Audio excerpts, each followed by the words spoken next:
बिस्मिल्लाहिर्रहमानिर्रहीम। अस्सलाम वालेकुम। भारत के इरादे बड़े ख़तरनाक हो गए हैं और इस दफ़ा वो कुछ बहुत बड़ा करने के लिए जा रहे हैं, तब जब स्पेशली ट्रंप की इंटरवेंशन हो चुकी है। सूरत हाल ये है कि इस वक्त भारत में एक नई सूरत हाल सामने आई है। देखिए, अब तक तो मामला ये था ना कि भारत ने पाकिस्तान में ब्रह्मोस मिसाइल मारना है, नेवी से हमला करना है, दीगर हमले करने हैं। इस दफ़ा कुछ और प्लान है। वो पाकिस्तान में सर्जिकल स्ट्राइक की तैयारी कर रहे हैं और इस दफ़ा प्लान में उनके ये शामिल है कि पाकिस्तान में स्पेशल कमांडोज की एंट्री करवानी। ये असल में इजरायली मॉडल अपनाने जा रहे हैं जो उन्होंने गजा में अपनाया और वहाँ पर फौजें दाखिल की और उसके बाद इलाकों को कैप्चर किया। और आज देख लें, वो इलाके अभी तक हाथ से नहीं निकले, बल्कि आज तो सूरत हाल ये है कि वेस्ट बैंक उन्होंने लेने का ऐलान कर दिया और सारा मुल्क जा रहा है। इंडिया उस प्लान को रिपीट करना चाह रहा है। हुआ ये है कि इंडिया ने एक बड़ी अजीबोगरीब सूरत हाल है। ये 25 भेरोन बटालियंस इस वक्त बनाने जा रहे हैं 6 महीनों में। हर बटालियन में 250 स्पेशल कमांडोज होंगे जो इन्फेंट्री, आर्टिलरी, सिग्नल्स और एयर डिफेंस से होंगे। ये बेसिकली एक नए तर्ज की वो फौज है, कमांडोज हैं जो हाईली मोबाइल बटालियन होगी इंडियन आर्मी की। और उनका मेन काम क्या है? एक तो सबसे पहले ये इलीट स्पेशल फोर्स होगी और उनका काम ये होगा कि उन्होंने इमीडिएटली जैसी ज़रूरत पड़ती है, जैसे उनका ऑर्डर जारी होता है, वो पाकिस्तान में घुस जाए। और पाकिस्तान में घुसकर उनका प्लान ये है कि हम वहाँ पर इसराइल मॉडल अपनाएं और वहाँ पर इलाके कैप्चर करें। ये उनका मेन प्लान है। देखिए, इस वक्त ये प्लान उनका नहीं है कि उन्होंने रोकना है या कुछ करना है। उनका मेन प्लान यही है। और इस फौज को, यानी जो ये स्पेशल यूनिट बना रहे हैं, वो असल में कर ये रहे हैं कि कुछ अरसे के अंदर ये पूरी अपनी डिप्लॉयमेंट करने जा रहे हैं। अब आप ये सोचें कि तकरीबन 25 के करीब ये बटालियन है और आप ये सोचें कितने कमांडोज बनते हैं। अराउंड तकरीबन अगर आप देखेंगे तो 250 अगर एक में हो तो 6250 स्पेशल कमांडोज ये तैयार कर रहे हैं जो पाकिस्तान में ये दाखिल करना चाहते हैं कि पाकिस्तान में एंट्री ले और वहाँ पर जाकर इलाकों को कैप्चर करे। दूसरा, ब्रह्मोस मिसाइल मारने हैं, ड्रोन्स मारने हैं। यानी अब वो सूरत हाल है कि आप यहाँ से अंदाज़ा कर लें कि डोनाल्ड ट्रंप ने मोदी से करनी थी मुलाकात। और इस वक्त सूरत हाल बड़ी अजीबोगरीब हो रही है कि इंडिया में ये तो कह दिया गया है ना कि इस वक्त ट्रंप तकरीबन 15% टैरिफ आयद करने जा रहा है, वो सारे के सारे टैरिफ डाउन करने जा रहा है। लेकिन मामला यहाँ पर नहीं जाता। हुआ ये है कि इस वक्त मलेशिया के अंदर डोनाल्ड ट्रंप ने जाना था और वहाँ पर उसकी मुलाकात होनी थी। चूँकि 47 एशियन समिट हो रहा है तो वहाँ पर इंडिया भी होना था। अब सूरत हाल ये है कि इंडिया ने कहा है कि अभी तक जो इतलात हैं कि मोदी वो मीटिंग अटेंड नहीं करेगा, यानी वो वर्चुअली अटेंड करेगा, लेकिन वो डोनाल्ड ट्रंप का सामना नहीं करना चाहता। उसकी रीज़न क्या है? जाहिर सी बात है, ट्रंप ने ओपनली जब कॉल किया 2 दिन पहले तो उसने मेन क्या बात किया कि तुमने पाकिस्तान से जंग नहीं करनी, अटैक नहीं करना तुमने पाकिस्तान पर, ये बात थी। तो अब वो असल में उसकी बात मान नहीं रहा और इस सूरत हाल में आपको पता है कि वो टैरिफ भी 15% करने के लिए जा रहे हैं। यानी वो टैरिफ जो इन्हें 200% करना था वो 15% कर रहे हैं और शर्त ये रखी है कि तुमने पाकिस्तान पर अटैक नहीं करना। लेकिन मोदी ने तो नहीं सुनना। सो अब मेन जो उनकी सूरत हाल सामने आ रही है वो अटैक करने जा रहे हैं पाकिस्तान के ऊपर। और इस दफ़ा अटैक की नौयत है बड़ी डिफरेंट। अब आपको समझ आएगी कि उनके आर्मी चीफ ने क्यों ये बात की है, ये राजनाथ सिंह ये सारे क्यों कह रहे हैं कि इस दफ़ा ऑपरेशन सिंदूर 2 तब तक जारी रहेगा जब तक हम लोग अपने ऑब्जेक्टिव्स अचीव नहीं कर पाते। ये असल में पाकिस्तान के जो कमांडोज हैं उनकी नकल कर रहे हैं बटालियन की, लेकिन इनका मोटिव है डिफरेंट।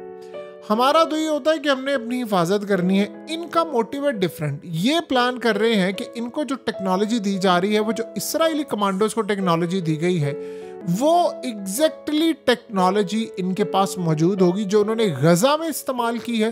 100% या उससे भी ज़्यादा टेक्नोलॉजी इंडियन यानी जो इलीट फोर्स अब ये जो आ रही है कमांडोज, उनको वो देने जा रहे हैं कि पाकिस्तान में वो घुसे और घुसकर ये सारा काम करे। अब इस दफ़ा क्या सूरत हाल है, इनका प्लान क्या? देखिए, पहले इन्होंने सर्जिकल स्ट्राइक किया, वो दुनिया को ड्रामा और ये सारी कहानी वो तो बुरी तरह फेल हुए। फिर उसके बाद दोबारा इन्होंने पाकिस्तान पर हमला किया। अब ये क्या कह रहे हैं? अब ये कह रहे हैं कि इस दफ़ा सर्जिकल स्ट्राइक करेंगे, हम वीडियोस बनाएंगे और सारा कुछ करेंगे और हम उसके बाद उसको रिलीज़ करेंगे। ये उनका प्लान है। जाहिर सी बात है, ये आप इतना डेंजरस है और हाईली रिस्की यानी ऑपरेशन होगा, क्योंकि ये वन वे ऑपरेशन है। इसमें उनको ये बात अच्छी तरह पता है कि जो वन वे ऑपरेशन है इसमें वापसी नहीं। आप पाकिस्तान में घुसेंगे तो पाकिस्तानी आपको छोड़ेंगे, ये तो नहीं हो सकता, जाहिर सी बात है। फिर उसके बाद वही सूरत हाल होगी, आप ताबूत भेजें तो फलाना करे, तो ये करे, तो वो करे, और जी ये जनेवा कन्वेंशन की तहत वो ऐसे तो वैसे, वो फिर वो कहानी इनकी शुरू हो जाएगी, क्योंकि हमने तो बड़ा तगड़ा जवाब देना है। ये तो हो नहीं सकता कि आपके कमांडोज पाकिस्तान में घुसे, और कहाँ घुसना चाहते हैं, यानी सियालकोट में घुसेंगे, कश्मीर में घुसेंगे, कहाँ पर आप आना चाहते हो, कुछ नहीं पता। लेकिन पूरे का पूरा इजरायली मॉडल इस वक्त अपनाया जा रहा है, और उसके साथ साथ इन्होंने ब्राह्मोस मिसाइल मारने हैं, फिर उसके साथ साथ इन्होंने पूरी तरह अटैक करना है। तो 6250 कमांडोज रेडी करने जा रहे हैं पाकिस्तान में एंट्री करने के लिए। इसका मतलब है कि 2 मॉडल्स हैं इनमें हैं। एक मॉडल है रशियन मॉडल, जो वो यूक्रेन के अंदर उनकी फौज दाखिल हुई थी, और यूक्रेन में स्टिल अभी तक उन्होंने 20 से 25% इलाका ले लिया है। ज़ेलेंस्की झूठ बोल रहा है कि रशिया ने 1% इलाका लिया है, बेसिकली वो 20 से 25% इलाका ले चुके हैं। वो तो ट्रंप ने भी बात कह दी थी ज़ेलेंस्की को कि 20% इलाका वो है वो ले लो। आज उसने कहा कि वो यहाँ रुकना नहीं चाहता, वो असल में पूरे का पूरा यूक्रेन लेना चाहता है। लेकिन ये जो सूरत हाल इस वक्त सामने आ रही है, उसमें इंडिया भी ही मॉडल चाहता है। एक ये मॉडल हो गया, दूसरा मॉडल उनके पास है गजा का, और वो ये चाह रहे, लेकिन ये लोग भूल जाते हैं, ये पता नहीं कैसे भूल जाते हैं, और ये क्यों इतने ओवर कॉन्फिडेंट हो चुके हुए हैं कि ये समझते हैं। देखिए गजा एक निहत्ता इलाका है, वहाँ बेचारों के पास कुछ भी नहीं था, वहाँ इसराइल ने की बमबारी। ये अपना मॉडल, आपको पता है ये इसराइल को रोल मॉडल समझते हैं। वैसे भी नेतन्याहू ने अब इंडिया का विजिट करना है, तो उनके दिमागों में यही चीज़ अभी तक चल रही है, ओके हम जाएंगे, हम पाकिस्तान पर हमला करेंगे, हम ये करेंगे वो करेंगे। ये अगले जो है हम लोगों को न्यूक्लियर ताकत है, लेकिन इस दफ़ा 2 चीज़ें बड़ी ख़तरनाक है। देखिए पहले तो एक बात ये ज़हन में रखे, ट्रम्प ने जंग बंद नहीं करवा सकता, और यानी जंग होने से नहीं रोक सकता। इस दफ़ा बंद करवाना दूर की बात है, वो इंडिया को ये कह रहा है कि तुमने जंग नहीं करनी।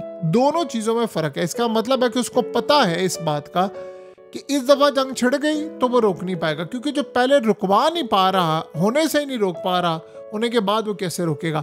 और आप ये बात अच्छी तरह समझते हैं कि जंगें शुरू करना आसान होता है, ख़त्म करना बड़ा मुश्किल है। आज तक यूक्रेन की जंग बंद नहीं हो सकी, और यूरोप इस वक्त तबाही का शिकार। आप अंदाज़ा करें ना कि उनके पास, उनके बड़े बड़े जो कार मैन्युफैक्चरर्स हैं, उनके पास पैसे ख़त्म हो गए हैं, वो गाड़ियाँ नहीं बना सकते, मैन्युफैक्चर नहीं कर सकते, वो इतनी बुरी तरह तबाही का शिकार है।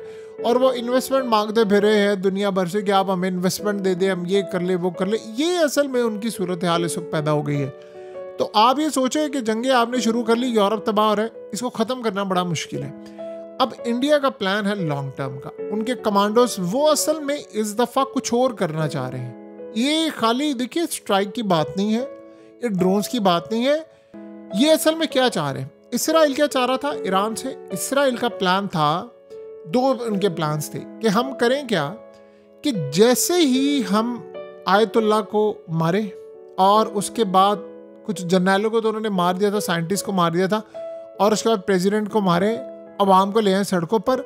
ये जब सब कुछ हो जाए तो इसराइल के कमांडोज उतरने थे, और इसराइल के कमांडोज ने उतर कर ईरान की सड़कों पर आ जाना था। ये था प्लान उनका। वो प्लान उनका एक 50% तो कामयाब हुआ ना, कि चीफ को मार दिया उन्होंने जर्नैलों को मार दिया, army chief, air chief, nuclear scientist, सबको मार दिया। आयतुल्लाह को नहीं मार पाए, लोगों को सड़कों पर नहीं निकाल पाए, और सिस्टम जो डिसेबल किया हुआ था वो रिस्टोर हो गया 18 घंटों में, चाहे वो चाइना की मदद से हो या रशिया की मदद से। फिर उसके बाद जो इसराइल का हाल हो तारीख का हिस्सा है, ये बात अब बताने की ज़रूरत नहीं। ये प्लान इनका ये है, वो चाह रहे हैं जो प्लान वहाँ पर नहीं चल पाए, ये प्लान यहाँ पर चलाए, तो अब वो रिज्यूम इधर करना चाहते हैं। तो ये असल सूरत हाल इस वक्त पैदा हो रही है, जिसको आप और हम अगर समझे तो हमें बहुत सारी चीज़ें क्लियरली वाज़ह हो जाएंगी कि ये मामला क्या होने के लिए जा रहा है। बहरहाल अब ये वहाँ प्लान कर रहे हैं, उसका जवाब पाकिस्तान ने क्या देना है। हमारी जो सूरत हाल है उसमें एक बड़ी मज़ेदार है, हमने जो जवाब देना है, हम किस तरह का जवाब देंगे, हम बताए बगैर जवाब देंगे। यानी हमने क्या दुनिया को बताया था हम इनके 6 तैयारे या 7 तैयारे गिरा देंगे या 8 गिरा देंगे, हमने कोई दुनिया को बताया था नहीं, हम देंगे सरप्राइज। ये जो सरप्राइज देने वाली पॉलिसी है ये असल में चाइना की है, और हमने चाइना से बहुत कुछ सीखा है कि अपना मुंह बंद रखें, और यानी आप पूरा समंदर भी पी जाए ना तो आपके होंठ खुश्क रहने चाहिए, किसी को पता ना चले कि आप क्या करेंगे, और जब आएंगे मैदान में उतरेंगे तो फिर हम जवाब दे देंगे। लेकिन ये जंग लंबी होने वाली है। इंडिया कश्मीर लेना चाहता है, सियालकोट भी लेना चाहता है, ये भी आप हैरान होंगे। ये राजनाथ सिंह ने जो बात की थी ना कि हमने जन्म दिया पाकिस्तान को, और उसके बाद वो चुप हो गया और कहता है आगे आप समझदार है, मैं बात करना नहीं चाहता। वो ये था कि हम अंडू कर देंगे उसको।